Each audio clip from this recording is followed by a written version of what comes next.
Here we are in a seated flat. You're seated, but it's super light in the saddle. There's an even rotation through the legs, shoulders are relaxed back and down, and you want your hands somewhere between first and bridge at the bottom of the handlebars. Shoulders stay square and light, slight bend in the elbows, activated through the core, lengthen through the crown of the head, neck stays in line with the spine here. Moving into the jog, the hands come to the outside of third at the end of the handlebars.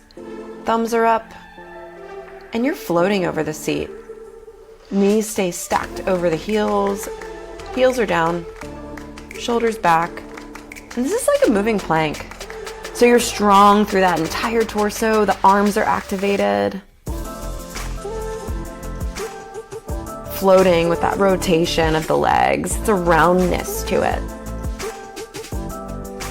Hips stay back.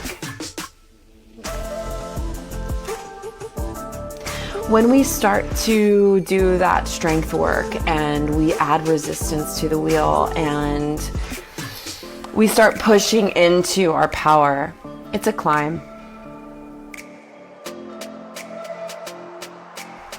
You're taking a step forward, one step at a time. So there's a push-pull here. There's a one foot in front of the other.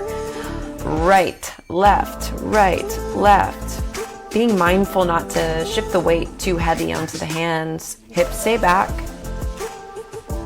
Using the whole leg, quads, hamstrings, glutes.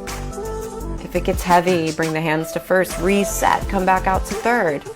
Only then can you start to add those layers. You need that strong foundation to add more resistance, more choreography, more of you to the bike.